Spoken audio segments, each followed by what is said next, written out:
Hello and welcome to Spaghetti Junction podcast. My name is Gareth, My name is Bruce. and we like to talk about things we just don't know where they're gonna go. Um, I was apologizing to Bruce. I don't even know why I apologized to him, but I felt bad that we didn't. Actually, I felt apologetic because I was supposed to have posted our episode last week already because we actually did one. Because I was having a look back at our YouTube page and it shows that we were on a month ago. Oh yeah, Like nothing happened in 2024 yet. no. So we did do one last week, but yeah, I just had a horrible week at work, and everything else just lost space or placement in my blinkered view. So we apologize. We were supposed to do one last week, but we didn't. So here we are. Oh well, it's okay. Here we are. Back onto it. So we're back onto it, and yes, that's it. That's it. In fact, you know what? Yeah, that's right. Sorry, I'm just thinking out loud because we're going to be an episode. Yes. So we did do one. Anyway, the point being is that we are that we missed a week and now we're back and whatever. There you go. Cool. That's what it matters. now that we've got that cleared up. Now that we cleared that up, and the last time that the episode was that before this one was when at the beginning of the year, middle of the year, when I was talking about Foo Fighters. Yes, you said it was amazing. Went to Foo Fighters, and as much as I knew Foo Fighters song, which is like nothing compared to a huge amount of people around me, it was really good. Just showmanship and everything. The band is just incredible. Yeah, and Jack Black came out. He did indeed, but nobody even expected that. It wasn't like it was. It wasn't part of any discussion. The only time that Jack Black had been in discussion was when Foo Fighters had been in New Zealand previously, and their band that went with them was Tenacious D. Imagine that for a freaking setup. You're seeing Tenacious D, who are just legendary zaniness in itself, and then you watch the Foo Fighters. So they were their support band, Tenacious D. And they were talking about Foo Fighters were talking about how at that concert that there was a seismic event that had happened at that from that concert happening. There was like a whole because people were just going ballistic and everything. It was really good. Yeah. Then about their second last song before they went into the whole encore thing, just Jack Black comes into, and you would have thought, because the song that he sung was AC/DC. It's about sweaty balls, I think it is, or what is that name? That song called again? Oh, I'm not sure. Okay, I think it's called Sweaty Balls. I think. Big Balls. That's what it's called. Big Balls. Oh, right. Okay, cool. All right. It's a really good song. Cool. So he came out and did that. He just appeared dressed as he always looks everywhere he goes on YouTube with a bright tie-dye shirt, tie-dye shorts. He doesn't care anymore. Eh? He really doesn't care. No, exactly. He just pitched up and big balls. And awesome. Some other woman came out and sang a little bit with him. I don't know who the heck it was. But Jack Black just appeared out of nowhere and just blasted the roof off. Yeah, knocked it out the park. Because that guy can sing, hey? Jeez, oh, yeah. He's a serious singer. Yeah, exactly. He really can hit it. And you know what I think? I think with Jack Black, I think he's the epitome of just going for it. And that's what 90% of singing is. Even me, I'm still learning how not to hold back. And he just goes for it crazy. So yeah, I think it's also that you have to know the faith in yourself that you have those kind of that kind of a voice where you can like go insane. You know what I mean? Like not everyone's going to sing like a Dave Grohl, for example, from Foo Fighters. How he sings and goes to that extremities with his voice, and it's immaculate every single song. Incredible. He and I mean Dave Grohl, I mean by his own admission, he hardly like warms up anything. He like yells for like 10 minutes and then goes on stage. Yeah, well probably does a cocktail or two and does a couple of shots and off he goes. That's rock and roll. Oh yeah, but I mean he doesn't injure his voice. No, he doesn't. I think he's probably done some training. He's developed it. He's got some professional training behind him. I think. Oh yeah. You have to. I mean, do it. What was the show? 3 hours or so? On the way. Not 3 hours, not that long. Okay. No, yeah. it was about. It was about 2020, and then they wanted a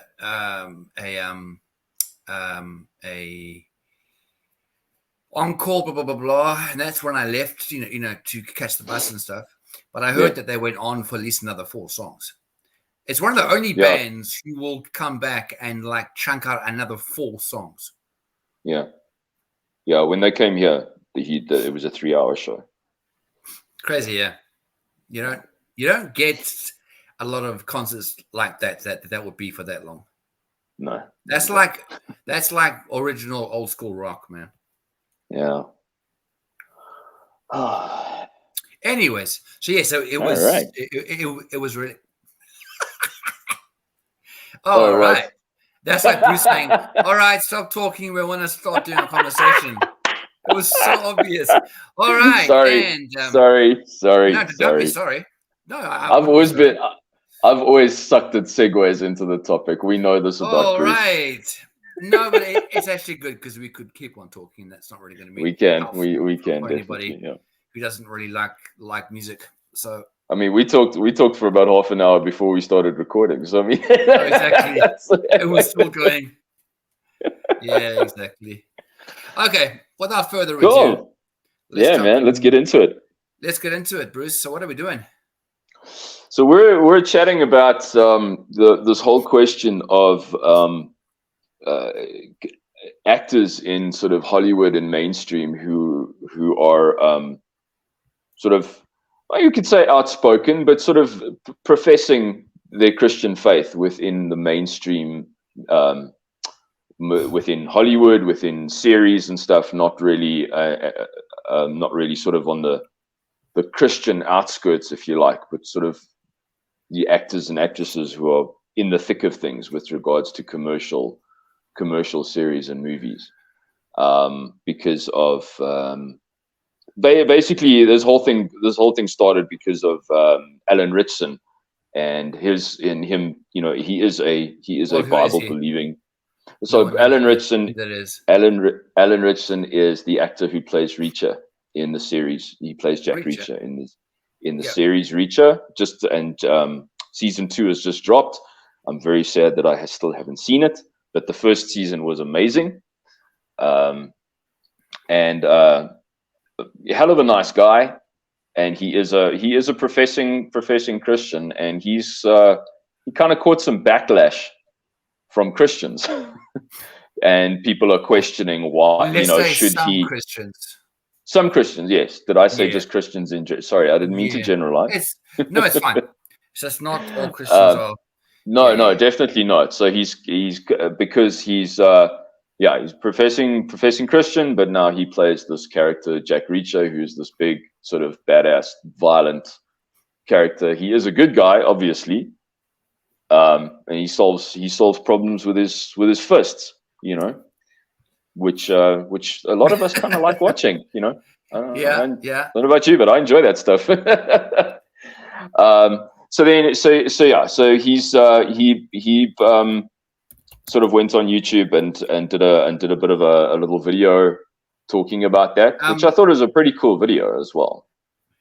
Before we get to that video, I'm going to give us of a trailer of Reacher of the series, just so people know, like who he is. Cool.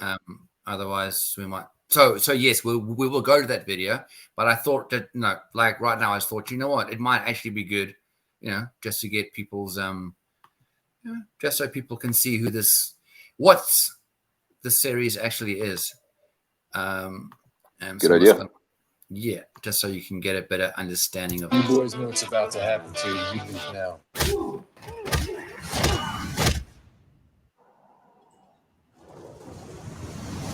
Police, don't move! Jack Reacher, as deceased, retired Army. Bronze Star, Silver Star, and a Purple Heart. What in God's name is a guy like that doing in Margrave? What's a guy like that doing in jail? Zip ties? Cuffs didn't fit him. You guys recycle. 7 bodies since you set foot in my town. I was arrested for murder. Now you want my help? I want you to do what I say. You just go wherever you want, whenever you want? Everyone's always jealous. I'm gonna uncover this whole operation and burn it to the ground.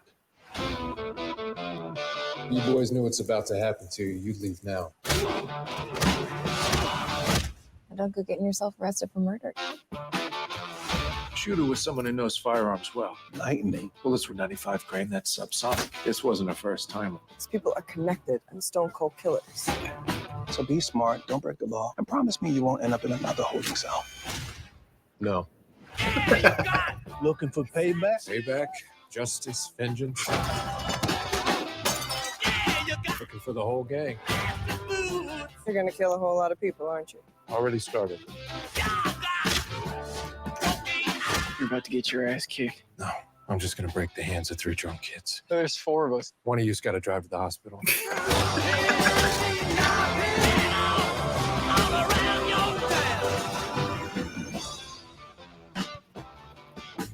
It's not a twist off.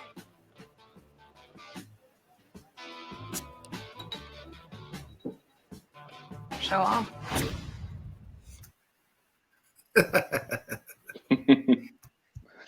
So that was the trailer for season 1.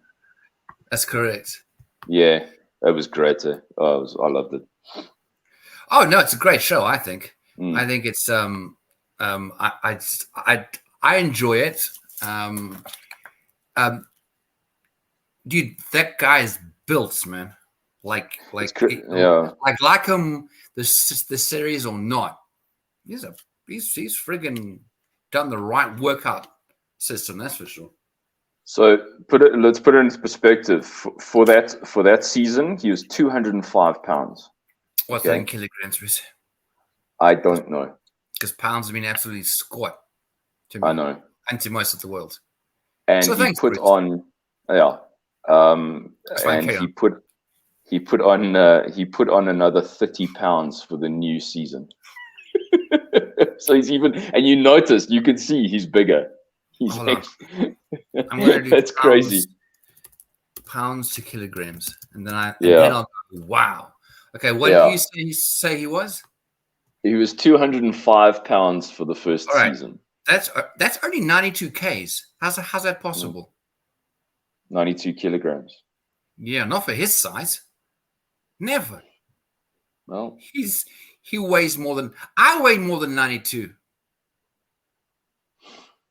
Okay, and then you're saying like another 30 pounds. He put on 13 more kilograms. So that means he would be 105 kgs.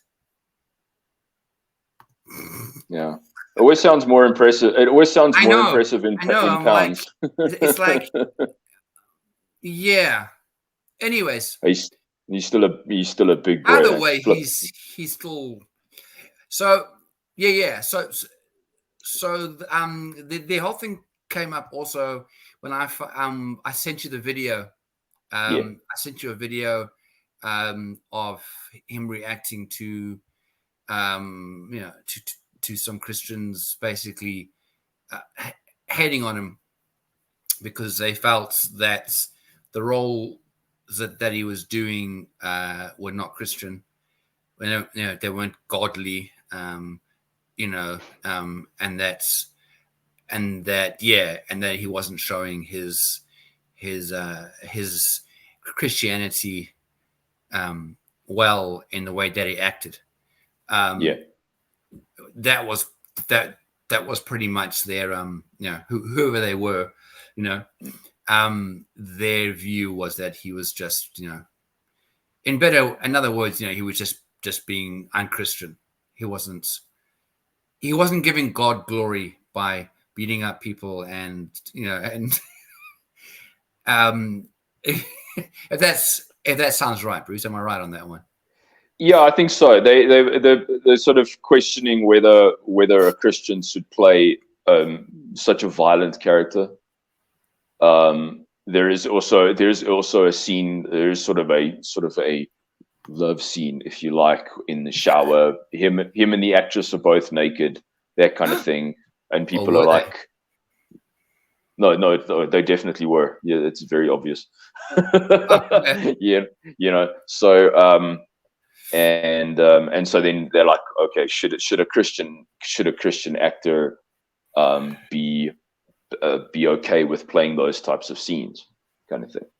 So playing Reacher, I love telling this story. I love playing a character who creates a kind of moral ambiguity that we should struggle against as we consider whether or not what he's doing is good all the time or morally right. I think that kind of thing is fun and fascinating. And I think escaping to that world as an audience, hopefully it's as enjoyable for you as it is for me to help bring it to life. But it's funny to me how a lot of people criticize me, supposed Christians especially criticize me for playing Reacher, as if the only TV that should exist is seeing people silently folding their hands in the pew of a church. I mean, what kind of stories are we supposed to tell? If you look at Scripture, what do you find? You see 1,000 years of an infinitely holy God holding tension with human beings as he tells the story of who he is, reveals who he is through an imperfect people. So we get stories of paganism and a war and bloodshed and ghost stories, mysticism. We see miracles and magic, and we see life and resurrection and death. And we see this incredible canvas where God is completely unafraid to tell the story of who he is through less than morally ambiguous characters, through pure evil sometimes, So I think it's laughable when people criticize me for playing characters that are not like saintly. That's not my job, and I don't think God cares about only telling those kinds of stories. I think we can start conversations and we can reach people through these mediums in a way that I think God enjoys. And so here we are now, where we can get to the heart of the matter, where God has built a platform because of the show for me, where I can reach people who maybe don't think about these things all the time. And maybe for those who are struggling or feel lost or want to try something new, they can find something that brings them hope, like my faith has mine. And so to go back to the heart of the matter, I think we only have to look at the first 2 verses of the Bible to see who God is, the purpose of what he's doing, and what he wants to do in your life, and where that tension exists once humanity enters the equation. In verse 1, we get this. Now, God created the heaven and the earth, the heavens and the earth. We see that God is a creator. But what kind of creator?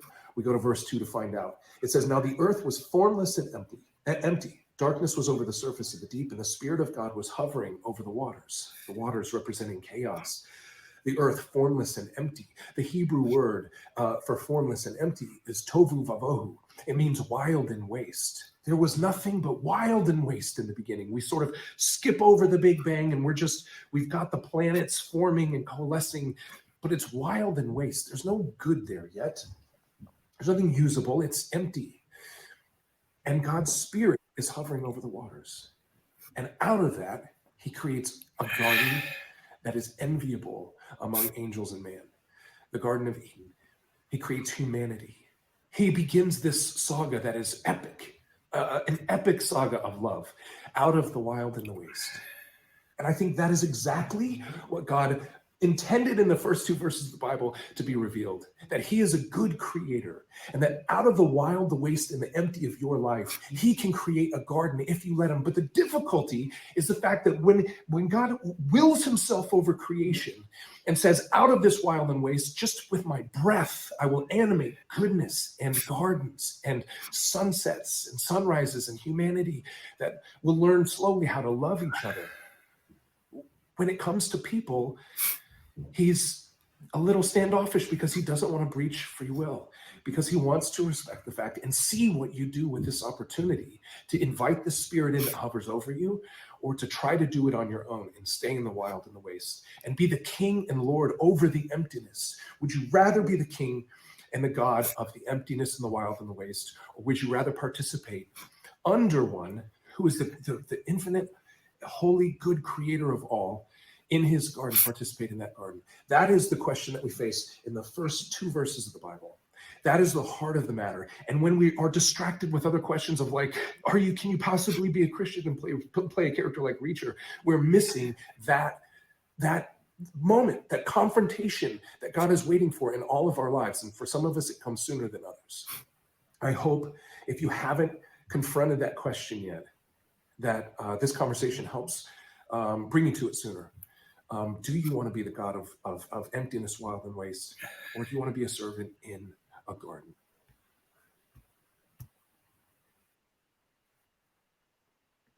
Got some interesting points there.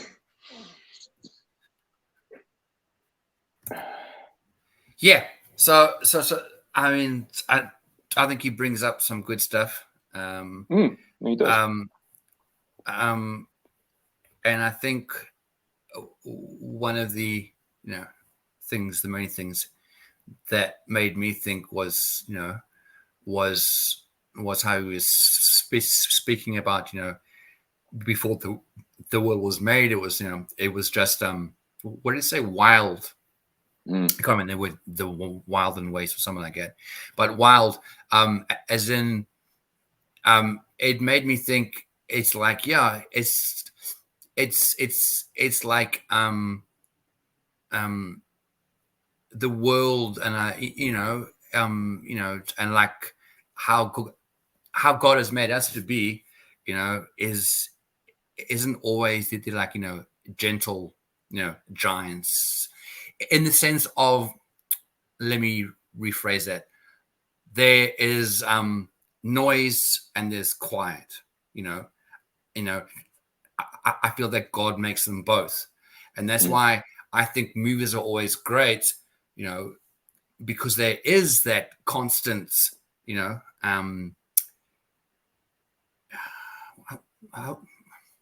sway, if that kind of makes sense, between the two. Sort of a kind of like almost like a tension, sort of kind of back and forth between. Yeah. Okay, I get you. Yeah, and it's a thing where I think he's saying that there are different roles, and just because there's a role where the character fights, with his character, it doesn't mean that role is unchristian. It doesn't mean that just because there's a little bit of noise going on, that shouldn't negate it, where people are saying, well, I mean, if you read through, like especially the Old Testament, man, that was just noise and mayhem, and I mean, it wasn't gentle and quiet every single day there. I mean, it was, lows and highs kind of thing. And why I talk about that is like, I like to see that as what his view of God is, and like how it pertains to the movie, role in Reacher. And to me also, Reacher, there's a reasoning behind his actions. I mean, there's a reasoning, behind the violence. Yes.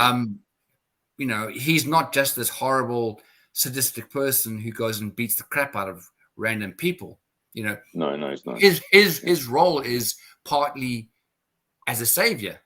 You know. Yes. You know. Yeah.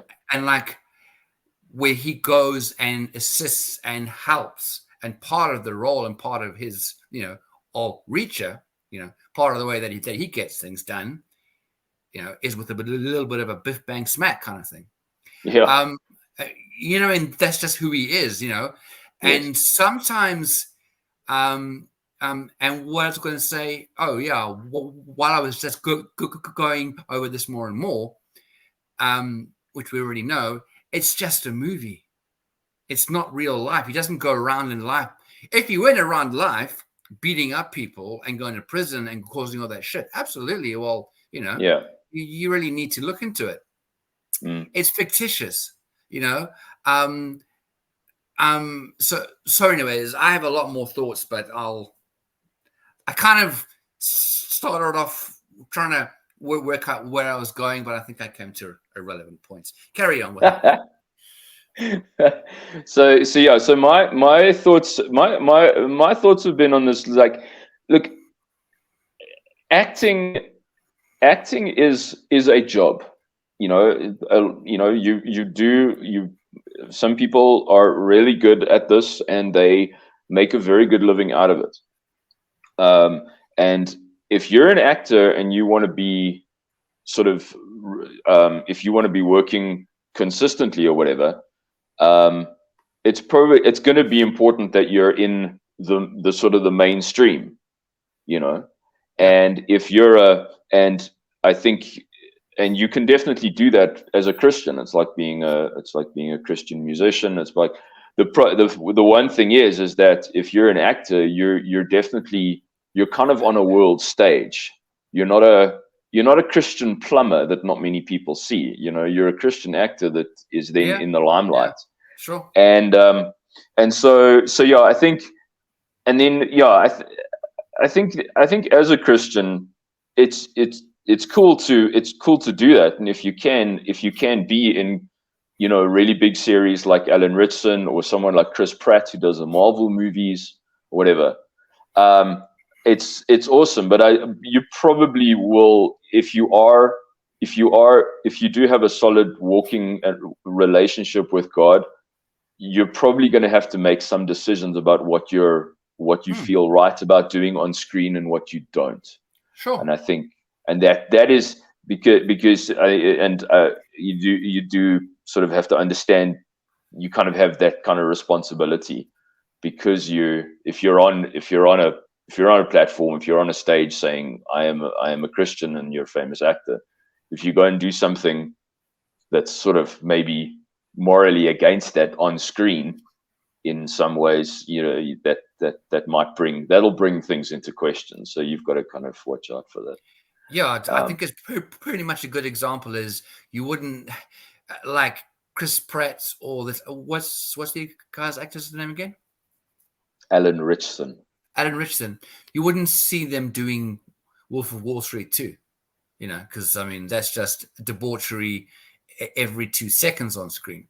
So you wouldn't. Correct. And again, also, what people also have to understand is that each actor, you know, if they are Christian actors, have their own choices to make. And just because a bunch of Christians do not believe that a certain choice that, for example, you know, a Chris Pratt has made, just because you don't find it right, it doesn't, just because you're on a high horse, it doesn't mean that, you know, that you're, you know, that's the right thing. It's very much, I think it's, as you say, it's, I think it's a responsibility for sure.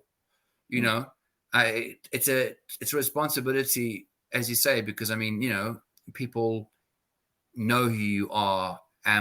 But also in general, if you are in the people's eye, you know, in people's view, and they find out that you are Christian, sometimes it's double hard because like people are watching for you to like do anything wrong. And aha, you know, I got you. And you're never ever going to do it 100%. You're never going to satisfy every Christian. or every non-Christian, you know. Yeah. But I mean, but yes, I do agree with you, and I think with his character in Reacher and stuff, I don't think he's going to be. I guess it's like watching. Okay, what other movie roles is he going to be doing? You know, and watching that. And from what I've seen with this, and you know, and just in general about his background and so forth, it would be very surprising if he's in something that is compromising. Yeah. He is. He has already got another movie coming out, but it is very much a Christian faith-based movie. It's done. I think it's being brought out by. Is it Angel Studios or one of the other? There are quite a few up and coming production houses that are putting out very, very high quality Christian content, and he's in one of those at the moment. Forget the name of the movie. I'll find it. But it's very. But you know what's very interesting. No one talks about this. Is no one questions this, which is and I'm sure he had this talk with his wife or whatever. But you know, there's a scene in Reacher where he's in the shower with this actress, with his co-star. Yeah. You know, and it's the beginning of a love scene. You know exactly what's going to happen. He's naked, she's naked, all that.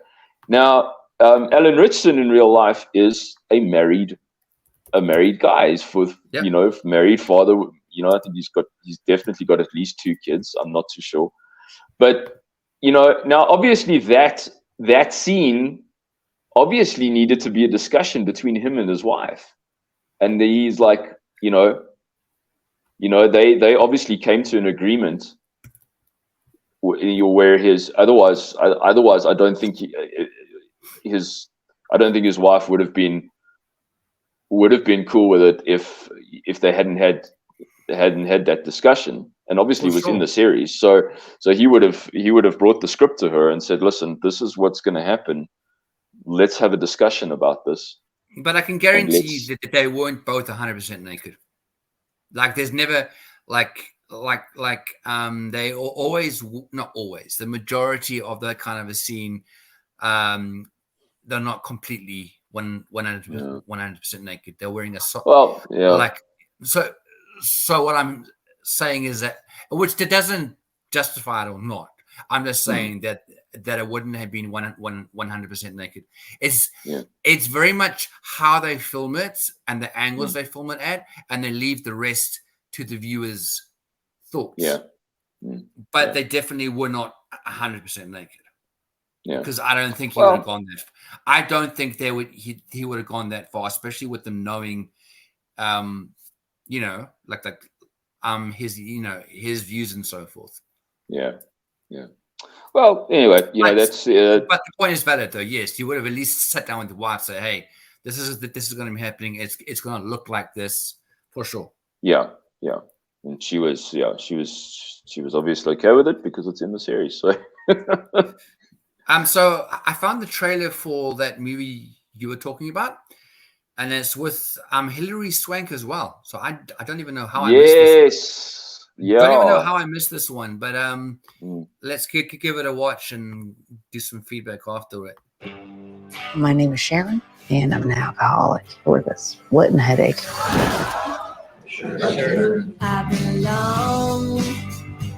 My advice: find a reason to be here that's bigger than you are. I read about this family in the paper. I think this is it. Yeah, we have a situation. I want to look pretty for mommy. Well, maybe just a little off the cheeks. God is here with us right now, and we are here with you. Something about that little girl without a mama, sick, and the family's bled dry from all the hospital bills. I think I'm supposed to help. Hi, Sharon. Yes, ma'am. I just wanted to come by and give you this. I just made dinner if you want to stay. Would love to. What are you doing? I met this woman. She's a mess. Perfect. She'll fit right in. $400,000 plus in medical bills. All 3 credit cards maxed out. And your income's only $3,600 a month. Yes, ma'am. That's not good, Ed. No, ma'am. I'm going to put together a press kit for corporate donations, that kind of thing. Smile. Girls, help your daddy out. I've owned 4 small businesses. I'm good at plenty of things. Taking no for an answer ain't one of them. Daddy's in over his head. You're asking us to reduce the family's medical bills due to hardship. No, I'm asking you to erase them. All of them. Was that funny? My belly hurts. Oh, you want to go on an adventure? Michelle will need to fly 700 miles to the Children's Hospital. Are you telling me we need a plane now? How exactly do you recommend we get a plane, Doc? I'll get you a plane, I promise. We are going to save this girl, you hear me? We're going to need a lot of shovels. This is our last chance. If we don't take it, Michelle dies. How did it become your responsibility to save her? Because I'm here? Because I can.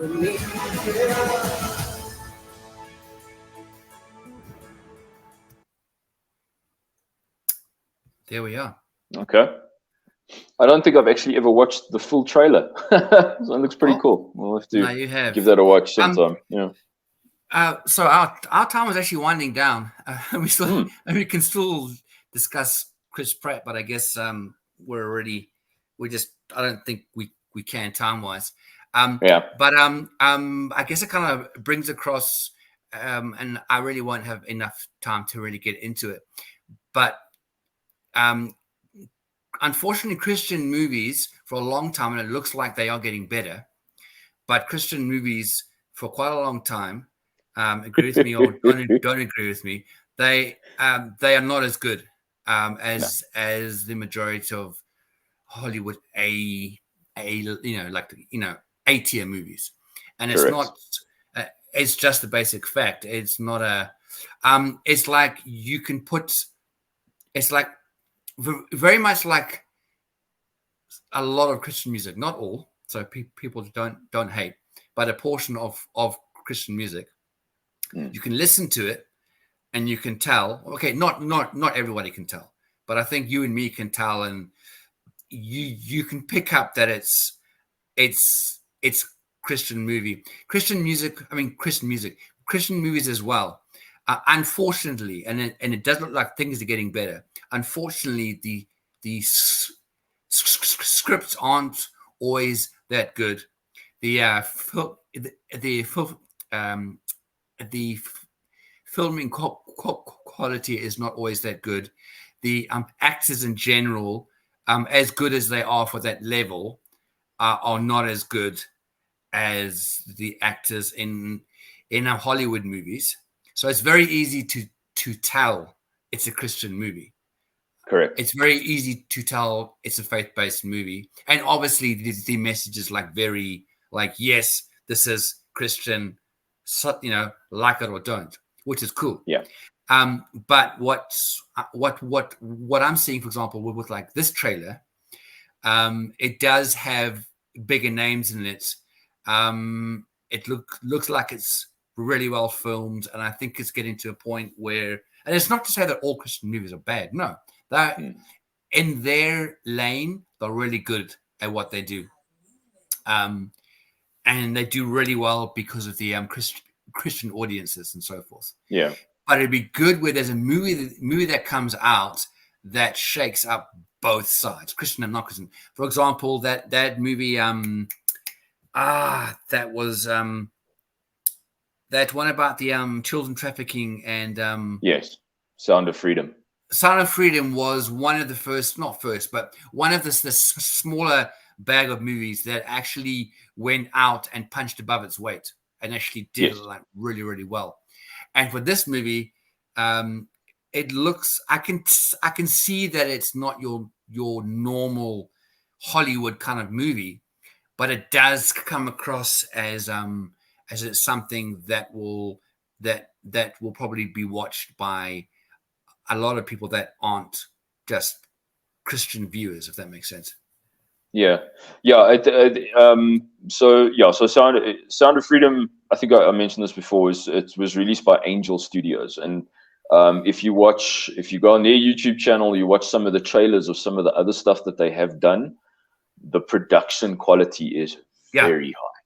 It's very impressive, and it's like, wow, this is they finally realized, like, flip, we are actually competing now with Hollywood and the, you know, those big guns, and the fact that Sound of Freedom caused, you know, so much publicity and was, you know, there's so much surrounding that movie, which we could also get into at some stage, but you know, that it sort of highlighted, I think it brought Angel Studios to the fore in a lot of ways, you know, just because of that movie. So yeah, it's cool. You know, more power to them. You know, if they can start, it's okay. Fine, they're a little late to the party, but you know, so what? You're here. Just, exactly. You know, throw your hat in the ring, and let's see what you guys can do. You know. Yeah, I mean, they definitely have brought in some decent movies. The one big one was Fireproof was a big one. And this was back a few years, I think. I hated Fireproof. I didn't actually watch it. I just heard it was good, but then again, I haven't watched it, so I'm not really biased towards it or not. It's just very Christian, basically. Very, and it gave me the feeling. It gave me the feeling that I was watching the people in my local church trying to make a movie. It had Kirk Cameron in it, and Kirk Cameron was like the only Christian actor you could ever get. I know. Yeah, it wasn't great. I did watch it. The acting's not great. I think it was done in like 3 months or something, and you can tell. Well, you see, I think the problem with us, and I think a lot of people, is that we watch so many movies that we have what we believe to be a standard. You know, and I have found, and we did mention, sorry, we have to wrap it up, but we did mention that and it's not a bad or a good thing. This is just saying, that a lot of the Christian movies are, as you say, it's at that level that well, you said church people, but the point is, yes, there's just a different level. Maybe I just don't get it, because I mean, it's the same with a lot of the music too. It's like, is it that the movie studios don't have as much money and reach for the type of actors or actresses that a Hollywood place would have? Probably because a lot of the big movies, they have budgets of millions. They have and they can reach out to like big name, really, well-trained, well-acted people. And then I'm guessing within the religious, movies and so forth, Christian movies, the budgets are not that big. And I think a lot of people are on there and not making as much money as maybe somebody else who would be doing that role and wants to be paid more money. I don't know what it is. It may just be that, because I mean, people are creative in all genres, you would think, but I still haven't worked it out, because I mean, the actors and actresses, they're not terrible, but let's be honest. Sometimes it's like, okay, I can tell. And hate to put a grade on it, but it almost feels, let's just say a lot of them are definitely movies that will come out on old school word DVDs, Blu-ray. Straight to DVD, straight to video. That's pretty much what the majority are. Yeah. They don't really get, put onto big screens. Because I also think financially it's just not viable. It really isn't. So there's not many Christian movies that really made it out onto the mainstream. Yeah. But there is an audience large enough that doesn't matter. But I think the goal would be, and I think that this is what's been happening, and also what you're saying about Angel Studios, is that Christian music should be made for more than Christian people. Christian movies should be made for more than Christian people. Not that they're not. Don't get me wrong, whoever wants to write something. But it's just my thing, as in as in a lot of the Christian movies do exceptionally well because of the Christian audience. And it looks like, for example, from this trailer that we watched, you know, and what happens with Sounds of Freedom, what's happened with that is it showing, hey, as you say, hey, you know, we're here and we're gonna, you know, get involved a lot more, if that makes sense. We got something legitimate to offer, and we're gonna be up there a little bit more. So no, it's good. So that was pretty. I mean, based on one conversation we had about Reacher. Interesting points.